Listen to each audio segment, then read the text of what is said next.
are listening to Ras Temari Radio, Offense Necessary, where we discuss everything but politics. Thanks a lot for tuning in or for viewing. We're here with our good friend Nate.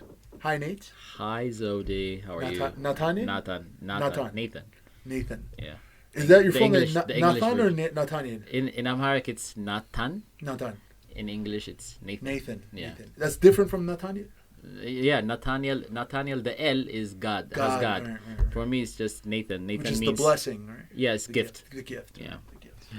Well, Not thank you gift. for being our gift today. Thank you for blessing us with your presence.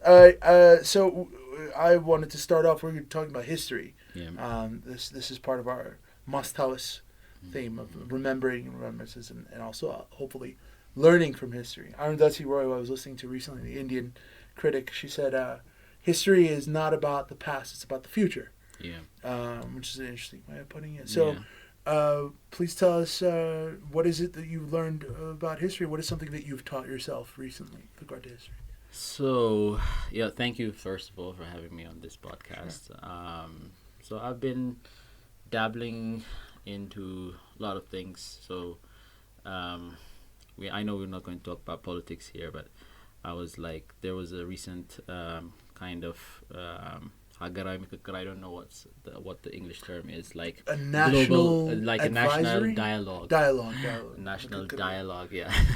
And that national dialogue involves mostly how the society needs to reform itself in this country and how we're going to do that. And one of the key issues is about the Constitution. So I started, researching about Constitution, different types of Constitution, the history of constitutions, why we need constitutions and stuff like that. So, yeah, I've been working on that.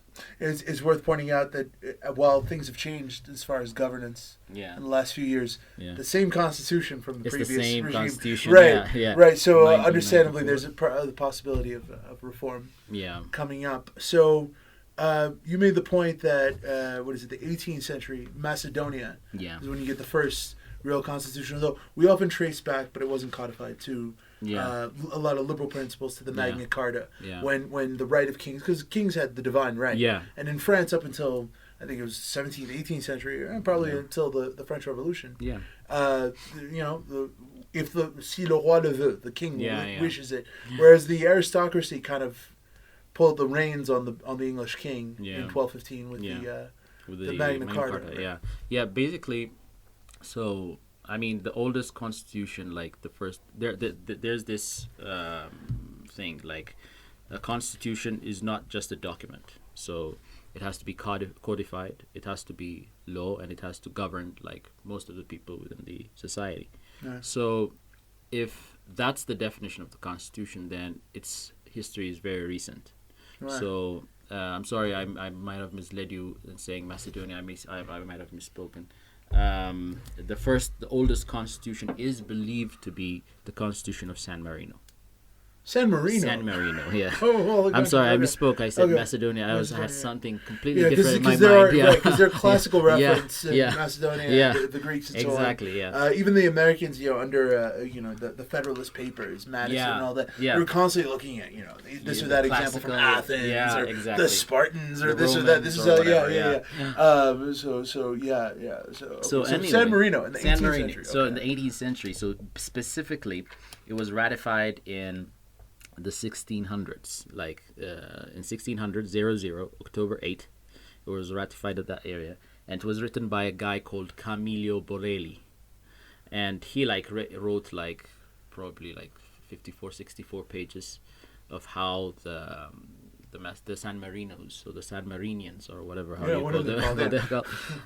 how they should be governed. And this is a little island near Italy. Right? Yeah, exactly. Okay. Yeah, it's somewhere an independent republic. Yeah, somewhere around Italy and Spain, in that particular area. So its stewardship was under the unitary parliamentary diarchic dictatorial republic. It's a mouthful.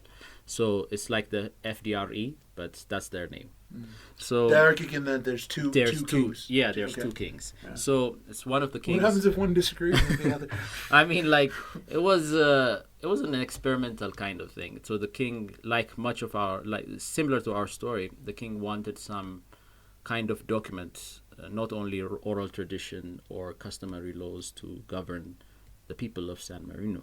So, I think one of the kings decided that the document was necessary, and they commissioned this Camilo guy, to prepare like some 64-page document. Right, but this is also in the context of like the Enlightenment, you know. Yeah. Like, a lot of these, with the French Enlightenment, Montesquieu, for instance, the American Constitution, the second one, the one that governs now, from the 1780, I think 1787. Yeah, it's been amended 27 times. So. But even because so the United States has the Articles of Confederation, which governed the United States for a little while, which had a very weak federal government. Yeah. There were presidents before George Washington, but it was rotating every year. It was weekend. It didn't. So they write a new constitution with a stronger executive, but it's based on all these checks and balances between the executive, the Parliament, the Congress, and a lot of that is based on Montesquieu. Yeah. A lot of that is based on French Enlightenment and all these debates between Rousseau and like the French, even when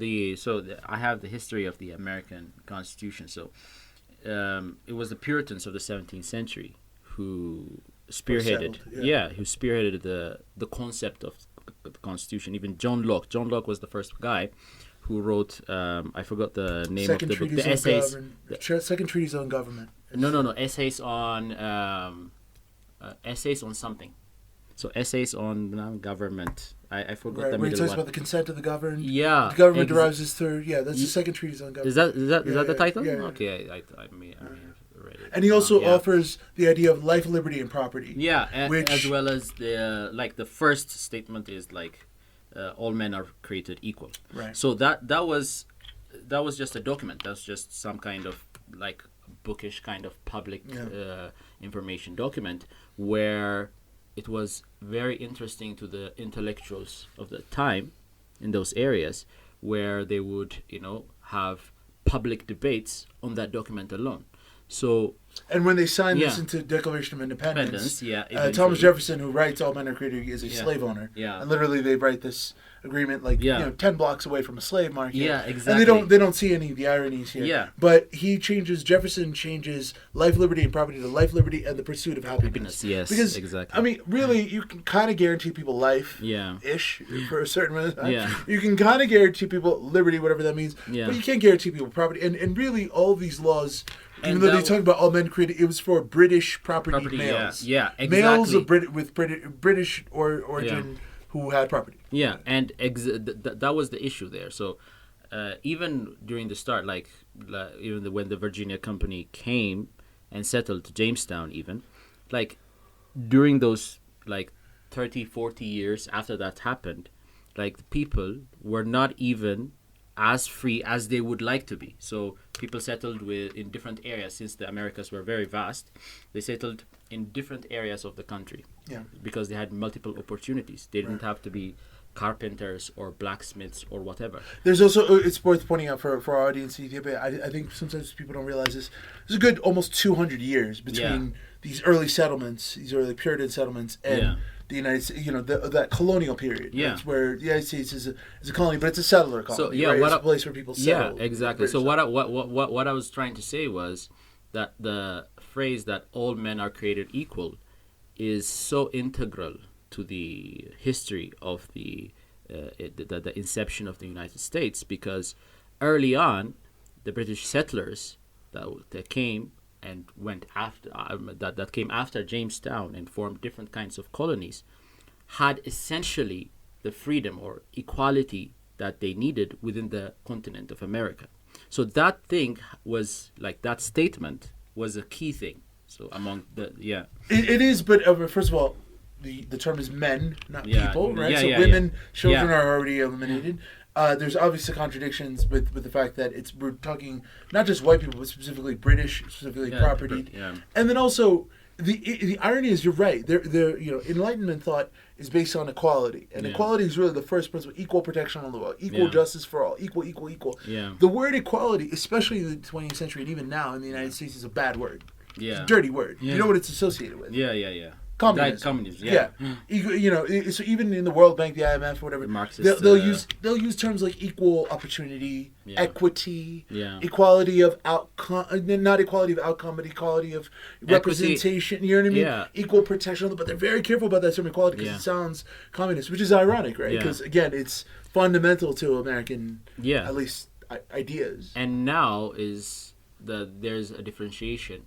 So there's equality of opportunity and there's equality of outcome. Exactly. And that's how it's going to be framed now from now on. So like whatever with regards to gender rights or whatever, you start to throw the idea of equality of opportunity is not the same as equality of outcome. But it's also, the irony is, I mean, I understand they're making this distinction. They're right. Yeah. International organizations, all that. But how can you say that people have equal opportunity when the opportunities that they start off with are almost entirely determined by inheritance, by what they've inherited from the parents or what they've been born into, which then affects their outcomes. Yeah, so exactly. Of course, I mean, there is no real the outcome that your parents had when they, at the time that you were raised. Their situation as far as outcome is what determines your opportunity. I think, and then your opportunity determines the outcome for your next generation. It's a cyclical most wealth thing. is inherited in the world today. It's not through wages. But this particular issue was due to gender rights.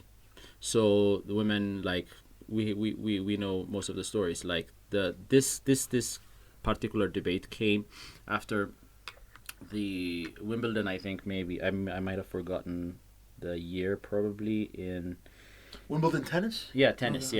So Wimbledon. There was the women's Wimbledon game and the men's Wimbledon game are different, but they play.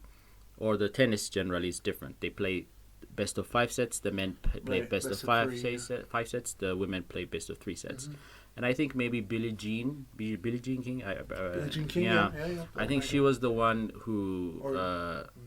She even played a male guy and she beat him. Like she beat his ass. There's this film about it by Steve Carell. Starring Steve Carell and Emma Stone. She beat the guy who talks a lot. Exactly. McEnroe. No. Is that the one? But there was a battle of the sexes in the 70s. When tennis was really popular. Yeah. It was also when that's the name of the film. Yeah. Battle of the Sexes. Battle of the Sexes. I think it was McEnroe because McEnroe was kind of like a villain. Yeah. Was it Connors? Was it Connors? I think it's Connors. Yeah. Okay. I don't think McEnroe. McEnroe is a sweet guy. He talks a lot. Right. He talks some shit, but he is he's really okay. So how does Wimbledon relate to? So after that, she garnered like big fame after that. So she won the game from Connors. Maybe it's Connors. I don't know. Uh-huh. She won the game and she won the Battle of the Sexes. And so would have been a letdown if she had lost. Yeah, exactly. Okay. For the entire female generation, anyway. It was Wimbledon of the next year probably that I think she won the Grand Slam. And she started talking about like equality in terms of opportunity. So opportunity and outcome kind of rose from that aspect. Yeah. So the best of 3 sets, best of 5 sets, the best of 5 sets and 5 sets is not equal. The women should play equal amount of tennis. Right. And gain the same amount of money that the men should. Because the longer the game, the more advertising revenue and exactly. so on that it generates. But at the same time, I mean, what complicates this is specifically the example, and this is an outlier, of course. Yeah. I mean, we know that men's football, a good question, like soccer, is more popular than women's football, generally speaking, right? Yeah. Nobody really is watching female club soccer the way they're watching Manchester United versus Arsenal in Ethiopian clubs and so on. But the American soccer team, the American women's soccer team is just way better relative to other soccer teams that they play than the male soccer team. And so they're making more money. They bring in more revenue, but they make less of a wage, significantly less than the men. So on that one, at least that's what I hear. So on that one, there is that question. But you're right. I mean, so you're saying that this language of opportunity and outcome actually comes from gender divisions in sports. Yeah, exactly. Okay. So even like in recent times, it was I remember that because I saw the match as well as the film. So I felt Billie Jean is now like idolized by most of the women tennis players in the circuit. So, but generally the conversation generally came about after maybe Jordan Peterson in his YouTube videos started talking about that, right, and started talking about opportunity and outcome, and how men are outcast, and how these feminists, these radical feminists, are. He makes himself out to be a men's rights advocate a little bit. Yeah. Like men are actually the one. I mean, Yeah. he'll point out, which is true. Men are the ones who die at wars.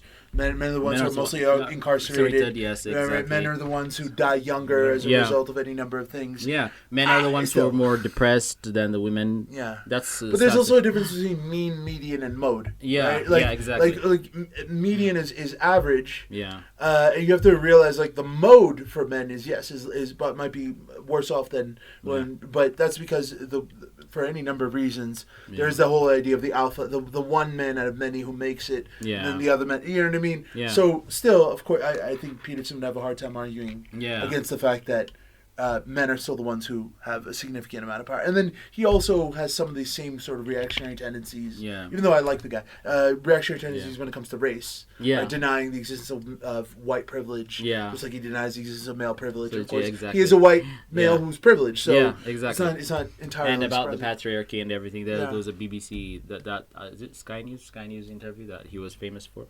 Yeah, he blatantly denied it. Like there was no white privilege, there was no patriarchy, and stuff like that. So anyway, interesting. I think we drifted off topic. But generally, what I wanted to talk about was generally, like this, like the law, the law aspect of codified law and non-codified law.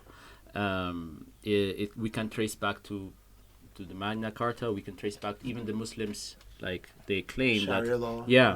So even the religious laws, the religious texts, we can claim that even Ethiopia could be the first one with the Fatanagast, the Kabranagast books. They can be taken as law. Right, if they, but it had the major thing that I think maybe the greatest shift of thinking with regards to law and codified law was the Constitution of San Marino. So, But the difference between codified and non-codified is also, I mean, what is a law if it's not being implemented. If it's not being... So we're back. So where did we leave off? So codification. Yeah, codification. So what are some of the other points you wanted to make related to constitutional basically, so what I want to make was, I want to say this one. So one of the major differences, like 2 or 3 differences, but one of the major differences between the codified and non-codified law is that it has to be binding, as I said earlier. It has to concern every citizen within the country. And one of the big things is that it has to be internationally recognized. Right. So there Compliance. Exactly. So there are constitutions like which are not democratic constitutions, despotic constitutions. We have those. So if it's not internationally recognized, then it's not a constitution per se. Right, but some people who are critical of the international liberal world order will say, is there really a neat difference between despotic and democratic? Is everything really a reflection of constitution? I think constitutions are kind of irrelevant, since they're a product of governments that rise and fall with military conflicts and so on. And since just because you assure something in writing doesn't mean it's implemented. Look at the United States, right? 200 years without black people having the right to vote or any number of other groups. But and then it just seems like countries that are referred to as like they'll say things like no two democracies have ever fought a war. Which is true if you define democracies as some small club of like 20 countries that are all economically aligned and that stopped fighting wars about 70 years ago. Anyway. Exactly. I mean, like, you're right. But, it's not about like which one is right, which one is wrong, and stuff like that. So I think that the basic consensus is that, or the general idea is that it has to be internationally recognized, and that's the key thing. So what are some other points about Constitution? So another thing, just for now that we're entering let's go to the interesting part. Let's just finish the history part. Let's just go to the Ethiopian area. Go ahead. So the San Marino, I mentioned that they were really inspired by the Roman and Greek city-state documents or laws that were upheld there. So they generally, they took that particularly the Corpus Juris Civilis. That was the Roman document. I think in 7. Civil law. Yeah, and that was a key starting point for the Constitution of San Marino, and eventually the second oldest constitution, which is the American Constitution, garnered took some ideas from this constitution, from the San Marino Constitution. So the last time it was amended was in 2002. So they've been using this document for some 300 or 200 or so years, and the last amendment was 2002. But it only served for 1 year. So when it was first codified in 1600s, in the first year, it was decodified and it was abolished. That this is a constitution that should not be codified, the king said. Yeah. And it was dropped the first year, but then probably 30 or 40 years later, they again reinstated and ratified it again. And the last time it was amended was in 2002. So this was one of the inspiring documents for the oldest, now what we consider the oldest codified, since the San Marino one was decodified a year later. We consider the American Constitution as the oldest constitution. Therefore, okay. Yeah. So let's jump forward to what are some of the things that the lessons of constitutional history can implement to Ethiopia. So we try not to get into politics too directly, but everybody knows, without us taking aside, that the most controversial aspect of the FDRE Constitution is the right of nations and nationalities to self-determination. Exactly. Yeah. But we talked about this off air, that there are similar contradictions in other societies, and a lot of people are very critical, especially of EPRDF, would say every other state that has written the sovereignty or the primacy of its constituent parts over the federal government has dissolved, right? Yugoslavia, Czechoslovakia, whatever groups, right? Okay, fair enough, but see, other states, societies like the United States has the same thing. Yeah, it's just that it's balanced out by an opposite clause. Yeah, right. So in the 10th Amendment, which is the last amendment of the Bill of Rights, in the American Constitution, the original American Constitution, has states' rights, because those first 10 amendments are all about protecting citizens from unreasonable search and seizure, from infringement on their ability to express themselves, and so on. So it's really about protecting people from the federal government. It's about restraining the federal government. So the last one is states have rights primarily, and that's what Madison and Jefferson and the Democratic Republicans wanted. The other side is Hamilton and the Federalists, and they had something called the Elastic Clause, which said the opposite. And of course, this is not just a constitution. So even though I don't really think constitutions are that important. Still, in this case, this constitutional divide really played into, for a long time, the United States, even in its short history. A lot of people within the country didn't think of it as a country. They thought of it as United States. A state is not a province. A state is normally a state, right? So they thought of it as like a loose confederation, right? And the Articles of Confederation had established that. And then how does this contradiction resolve? The bloodiest war in American history. They say all the other wars combined have killed as many people as the Civil War, and it was on American territory. So a lot of civilians died. And the Civil War is the resolution of this contradiction between federal states and civil and states' rights over specifically the right to own slaves. And also it has an economic significance, because it's really the Industrial Revolution coming to America, and the contradiction between industrial and agricultural. But this is now resolved. The federal government has primacy over the states whenever it wants. We've seen it recently as well.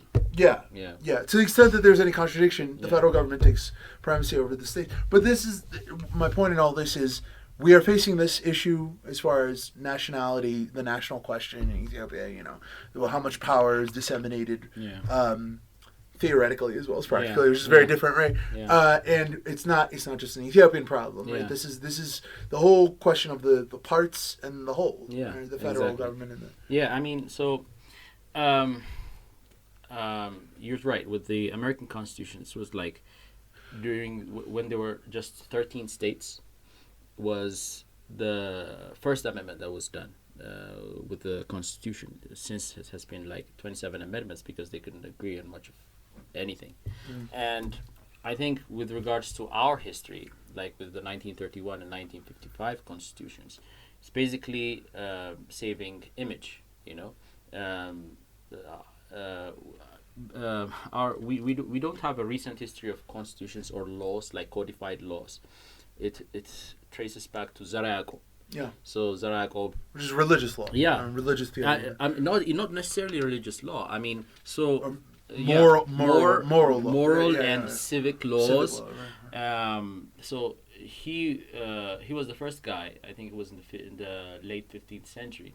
He ordered the clergy, the bishop, in the EOTC. So Zara Yaqub 17th century. 17th century. 1600s. Yeah.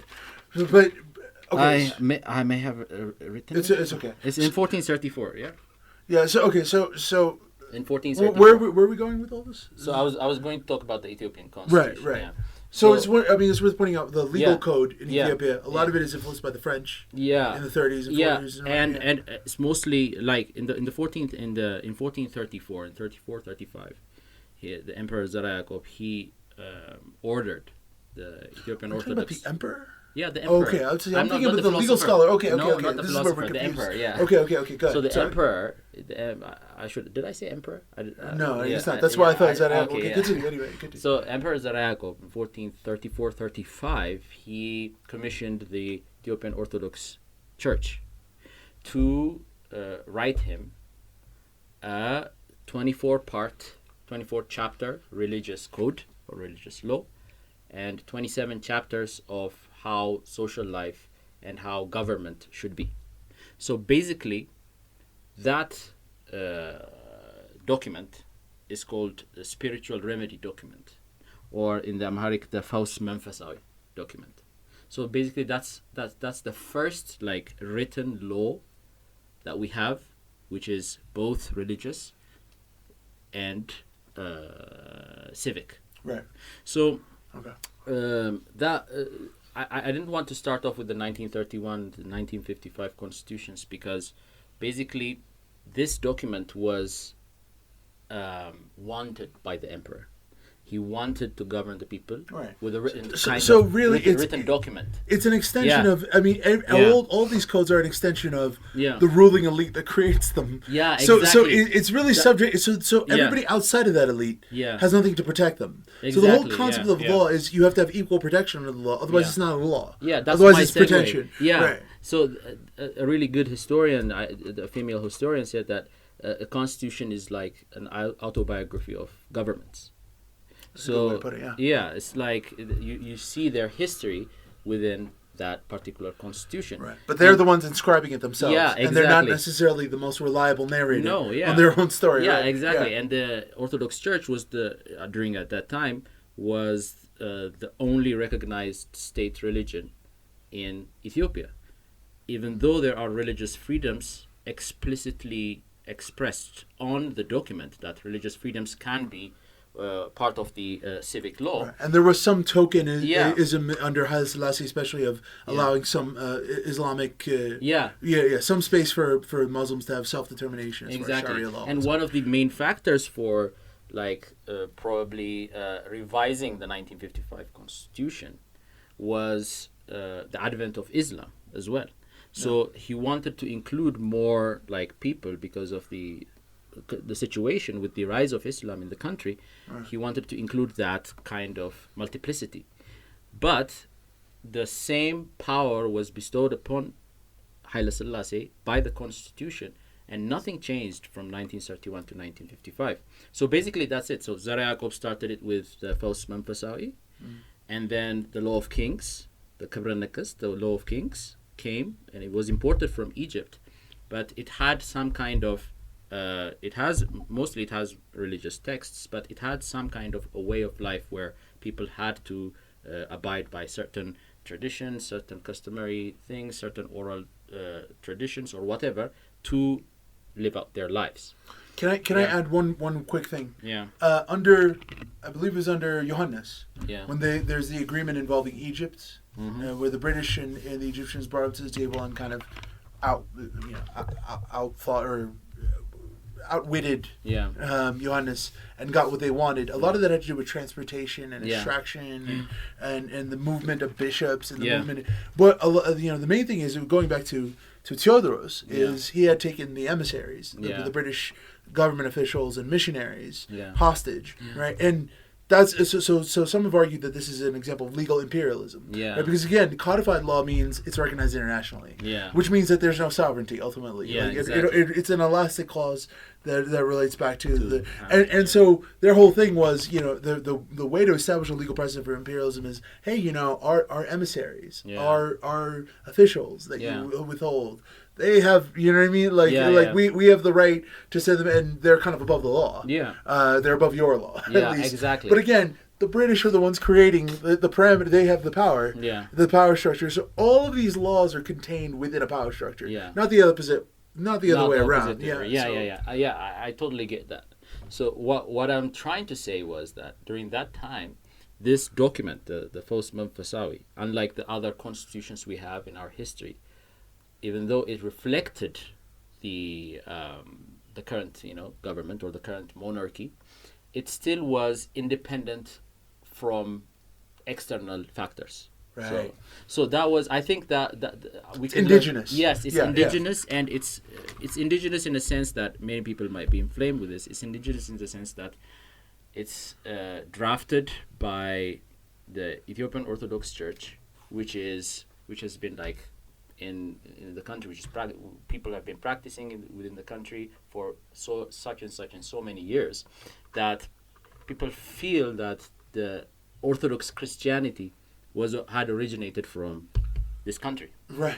So which it did not. So that indigenous, which is not. No. And that indigenous feeling, that document is that's why I say it's indigenous, because it's born out of a real need for governing people the way that emperor wanted, and not external factors did not come into play. And we are, as you indicated, very self-conscious, maybe a little too much, or a little disassociated from reality, about our own indigeneity and our own autonomy. Whereas Ethiopia has always been, not just religiously, but in other ways, I mean, this is why they call it the Coptic Church, right? As under the Egyptians, right? Always been part of world systems, even if loosely, at a time when other areas of Africa, other domains were much more remote, much more untethered from world systems, right? Exactly. That maybe changes in the 19th century when Ethiopia isn't absorbed into the colonial sphere of other countries. But the idea that Ethiopia is like so, unique and different and independent, we're exaggerating a little bit, but still. I mean, okay, so all of these, I think we've gone over enough sort of history. Thank you for that. It was very useful. Anyway, I had one final thing I wanted to say was that,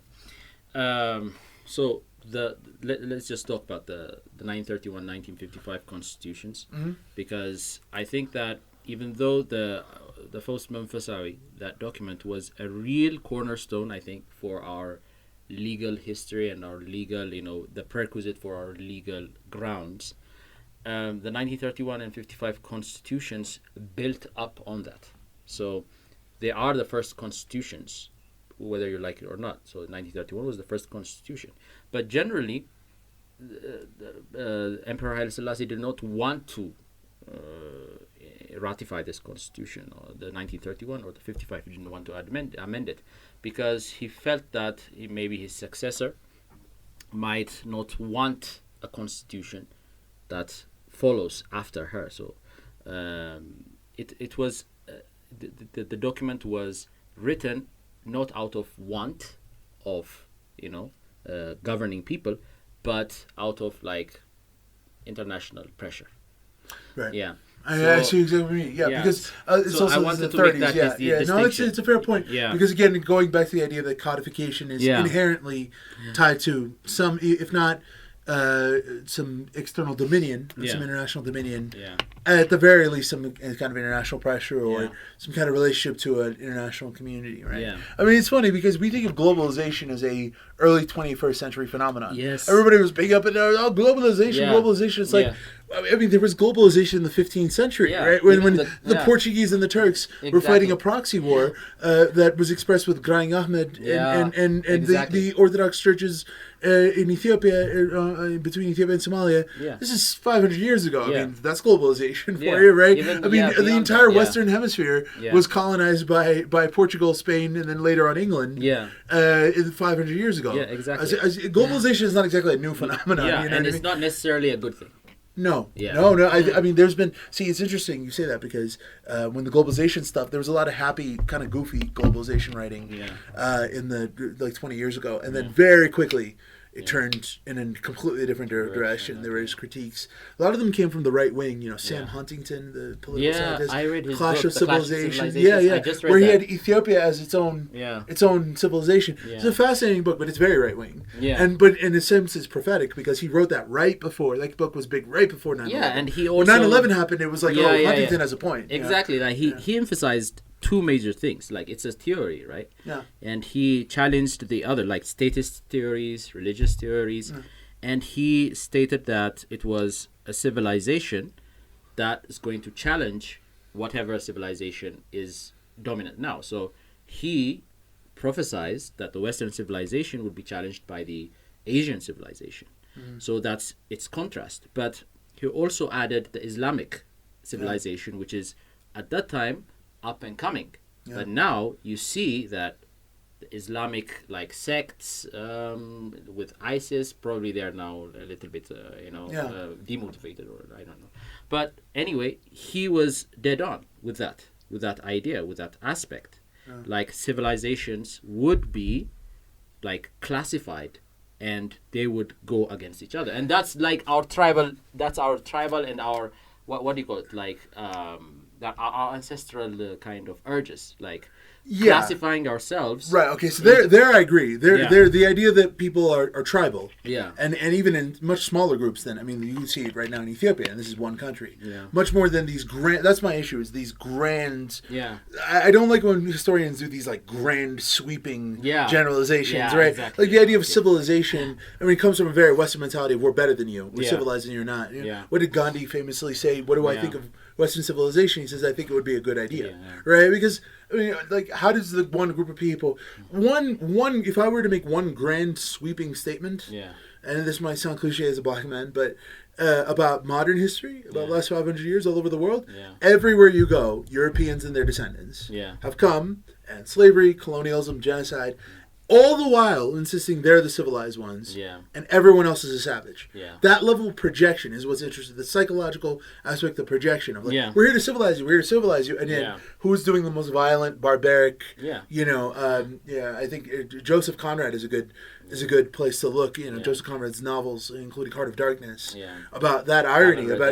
I mean, you know, a Belgian trader who's there as part of a civilizing mission in the Congo Free State during one of the worst genocides in human history, under King Leopold, and he's lining his walls with the severed heads of the savage, right? Because he's a civilized guy, and really, you know, the point is the Heart of Darkness inside. Exactly. The European individual is completely heartless, is completely devoid of any moral compass at that point in time, and that's what's mirrored in the Heart of Darkness of the African landscape. But I don't know where I came off on the. Okay, so we were talking about civilization. Yeah, we're talking about civilization. Right. So basically, so with everything that I'm trying to wrap up. Good. Well, instead of wrapping up, I meant to.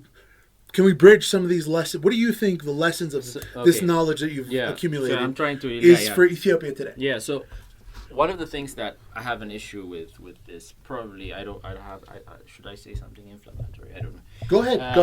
Whatever. So one of the issues that I have with this constitution is that, one, I think it's similar to the 1931 and the 55 constitutions in that it's framed in a way that the international community might accept this particular division of how people live. So the first thing that I mentioned to you that this last time, so the American Constitution, however many times it's been amended, it's always that phrase that we the people, it starts with the people. And our Constitution is inflammatory from the get-go. it starts from nations and nationalities, where you divide people first.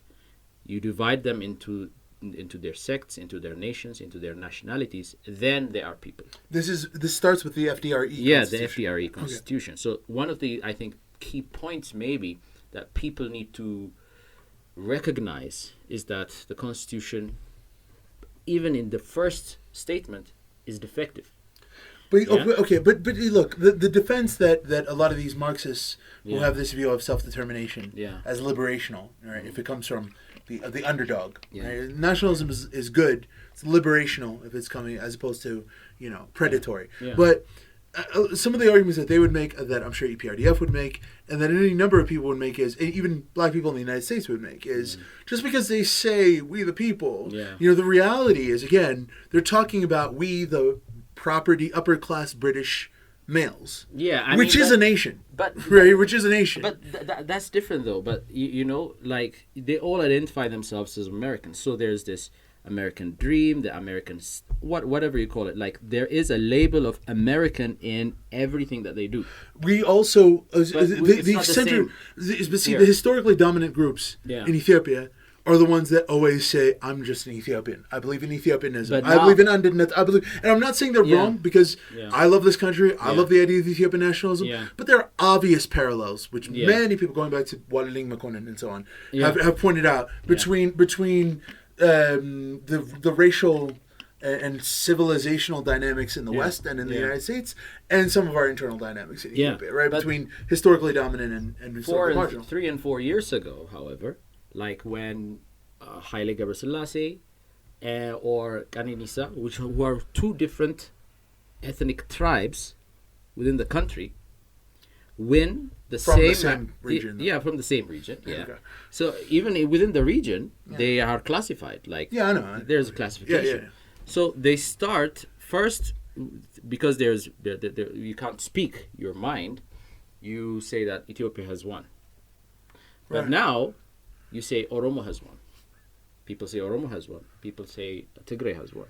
Right. People say this sect has won. I would agree, without getting into politics, I would agree that that's deeply unfortunate. Yeah. That's sad. I know. And that always starts from a text that people see generally, religiously, as the text of a country.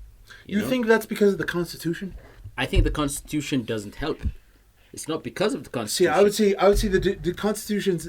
I guess this is where you and I disagree, right? Yeah. Constitutions are deterministic in your view, or at least they have agency. Yeah, they do. Yeah. I think constitutions are a mirroring of these things, because that's why we're in a position now that the dynamics have changed politically in the country in the last 4 years, where suddenly it's like, hey, maybe we should revisit that Constitution. Yeah. Which is why I'm not against constitutions; they're necessary. Yeah. But are they really meaningful in any greater sense? Because the new power, the new regime, 10 years from now, a new regime were to come into the country with a different paradigm. Yeah. They would then sit there and be like, hey, how about we figure out a new constitution, right? Yeah. But my argument is here. It is meaningful to the people who are within the country, because everybody refers to whatever grievances they have on the higher law that document governs. So they believe that the Constitution is there in order to protect or safeguard their own rights. So people believe, like religious texts, like the Bible, like the Quran, that this is a religious text of government.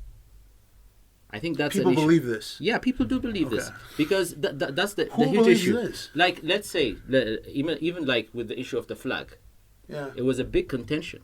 Yeah, like the star in the Star of David in the middle. It's not a Star of David. Yeah, it's not a Star of David, but a Star of David. The federal star. Yeah. The star. The star. The blue circle. Yeah. Exactly. Yeah. Should the star be there or should not be there? Should we reinstitute the Lion of Judah or no? Or just get rid of it. Yeah. I've always been since I was a child, a staunch opponent of the star. Yeah. But it had nothing to do with the government. I just thought it was ugly. I just think there are aesthetics to it. I should be like I'm more of a visual person. Like I'm a director, so yeah. You like it? I hate it. Yeah, it looks horrible. Yeah. It looks horrible. That light blue doesn't. Yeah. It looks terrible. Yeah. It doesn't but again, that's not a political statement. Yeah. That's just if they were going to come and add a new star, which should look a little different. Yeah. No, but again, like, because this is another parallel with America, right? Yeah. In America, there are all these racial divisions going on. Yeah. And these are mirrored, and it is upsetting. I'm not saying it's not upsetting. I'm not saying it's insignificant. I'm saying in the grand scheme of things, to me, the real racial issues ultimately are felt when it comes to economics, when it comes to access to healthcare, when it comes to education, when it comes to the fact that black and brown people are the ones fighting the wars, because poor people are the ones fighting the wars, because they a lot of times they don't have other opportunities except going into military, the prison system, right? These are really... And people obsess to the exclusion of looking at those things. People obsess over Confederate statues. Yeah. They obsess over the fact that Southern Confederate generals have their names on highways, Robert E. Lee Highway, and on schools. I agree, it's ridiculous. Yeah. I hate the Confederate flag. I hate all that symbolism. But let's not focus to the point of like forgetting about what really matters, which is putting food on the table. And it's not about people's people think that the racial issues are about people's feelings, about the N-word being used, or about this or that. No, this is about deeper issues that are often ignored, economic issues that are often ignored. I think there's a parallel here too, where like constitutions are, to me, more symbolic, or at least they're more a product. Mm-hmm.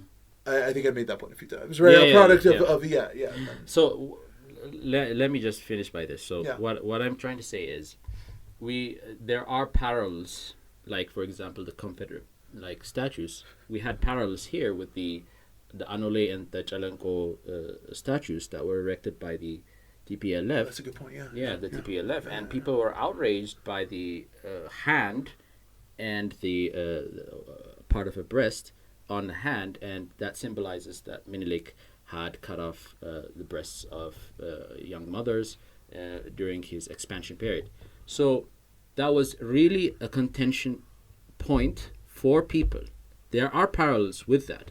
But what I'm trying to say is, with regards to the American way of life, with that language, that Americanism, we don't have that here. Nobody in America has ever used the term Americanism. You know what I mean? There is an ideology, but that term... The American dream, or whatever. Yeah.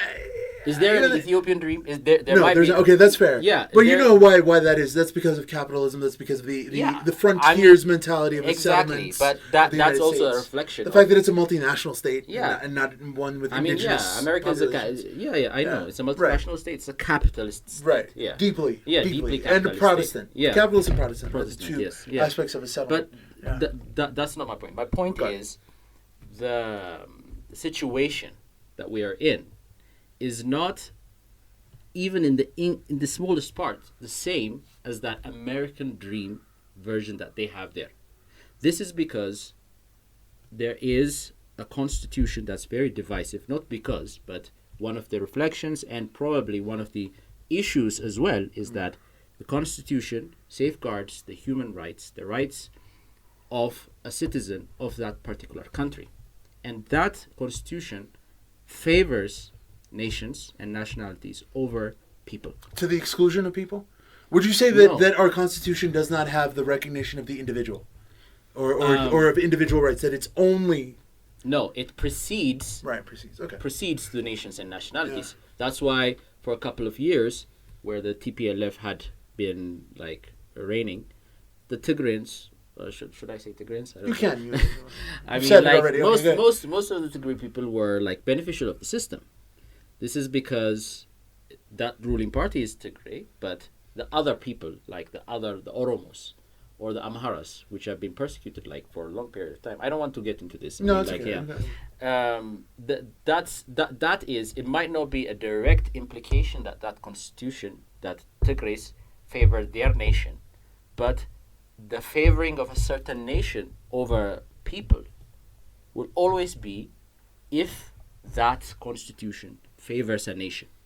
See, I would say again, the question is, and where we're disagreeing is whether or not it's simply a reflection of, because there's a difference between the acknowledgement of the problem and the creation of the problem. Yeah. Some people would argue that, and I always argue that, you can't solve a problem until you acknowledge it. Yeah. Right. So building ethnicity or building tribalism, whether nation, the national question into our constitution, into our state institutions. the justification for it is it's not like these dynamics don't exist before. Yeah. Under the former constitution, under the former governments, under the Derg, under Haile Selassie, especially under the Derg, ironically, you had these policies of Amarization. Yeah. So they didn't say in the constitution Amaras or the rights of the one nation over another. You know what I mean? No, but it still existed. I mean, but the main difference with the TPLF and the Derg is that the Derg wanted the persecution of religious institutions rather than ethnicities. So their major what do you call it, dogma was that religious institutions, including the Ethiopian Orthodox Church, were anti-revolutionary and anti-progression. I see. Right now, I strongly disagree with what you're saying. I'm sorry. I strongly disagree because look, communists are always going to say that. Yeah. But as far as different Marxist projects go, the Derg, I'm sure their pronouncements, yes, they condemned the church. Yeah. Of course, they no longer and they also limited religion. Church. Of course, I mean that's what's going to happen under a communist. Compared to Poland, compared to most places with Marxists, compared to Cuba. Yeah. They left the church alone. They had to. Yeah. It's not out of the righteousness of their heart. Yeah. Ethiopia is a deeply, deeply religious society, right? Yeah. Like people are not going to compare to attached to exactly. Monarchy. People are not exactly. Yeah. People that too. People are not going to. But so yes, of course they condemn the church, or they say that they're atheists or whatever. Yeah. But they did not persecute the church nearly to the degree as they persecuted peripheral ethnic groups. You would agree with that, right? Yeah. Okay. Just making sure. I'm not saying that, but. It's not like the main tipping point for the Derg, I mean. So one can argue that obviously that's also a big issue. But the reactionary Derg limited almost to an insane level the amount of new churches, new religious institutions, from ever rising to the... Listen. As far as communists go, I'm not saying you're wrong. Yeah, I mean you're right, but it's almost like communists don't like expanding religious institutions. It's not a tipping point compared to other communist states. I understand. I understand that argument, and especially since, by the way, Russia, Soviet Union, Russia, Orthodox Christian. You know what I mean? It's not like they didn't. I mean, I from my understanding, under Stalin, under Lenin, they were not exactly pushing Orthodox Christianity, right? So until recently, Russia, anyway, in comparison, but all of this is to say, right? We're at this situation now of, I think the main question. Yeah. That we're up to now is, and this is where we can leave off, I guess, is do you believe, what role do you think, because I honestly am skeptical that constitutions play any significant role. Yeah. And I think that if they start to, the people who really control the constitution and the polity can always scrap it and start a new constitution. By the way, the United States Constitution, this is to my point, right? The United States Constitution has lasted 200 years, right? As the oldest outside of San Marino, apparently, right? They've amended it 27 times. Amendment means change. It's a fancy word for change. Yeah. Right? So you can always go back and change the Constitution and by the way, black people have the right to citizenship, and women get the right to vote. Yeah. And after 27 changes, and that some of them create the post office, and you know what I mean? And, after 27 changes, it's really the same Constitution, right? Especially since it can be interpreted a million different ways. Everybody's obsessed with the Second Amendment and gun rights. But the Second Amendment was about the ability to establish government militias, right? To resist the British if they invade, or the federal government if it becomes a king or whatever. You know what I mean? So how significant really is a Constitution? What do you think, since I'm skeptical, what do you think the role of a Constitution can be in the new Ethiopian polity? Yeah, I think so. Currently, with the situation that we're in, particularly with the tension and everything, I think it could play a great role. Why? Because generally, or historically speaking, we're a nation of people where symbolism in any form matters. So the issue with the flag that I mentioned earlier was a big contention point, so much so that people started going out and demanding that this flag is not representative of the country or themselves or the government that is now. So I think maybe, to your point, I might agree that constitution might serve as a kind of, look at this. This is what it says. It says people, or it says something that you would agree. And that would be, I think, an initial stepping stone for a healing process within the country. I know what you mean. So in that sense, I mean, you might have convinced me to some extent here. Yeah. Appeasement. Yeah. And I think exactly that's probably what the FDRE Constitution, word, that's probably what they thought when they established the right of nations, nationality, self-determination. Yeah. We're Tigrayans, we're less than 10% of, we're an ethnic movement in ourselves and a liberational Marxist one. Yeah. We want to, rather than, have anybody challenge our power, but also, acknowledge what they've gone through, and that keeps everybody sort of appeased and prevents civil wars. That probably didn't work out entirely, but they did for 27 years hold power without any major internal conflict. So there might be something to be said for that. I mean, maybe in a constitution you symbolically appease, but then the question is that a good thing, right? Because it might prevent people devolving into violence, the civil war, and then it also might give people a sense of like tokenism, like here you got your right of this and that, or here you got your this or that legal, or you got this or that flag, or you got this or that. Now shut up and accept a la Barack Obama, how that was supposed to be an appeasement of many minority groups in America. I mean, like, so to make my final point, it would be, because in the past 27 years, whatever right and whatever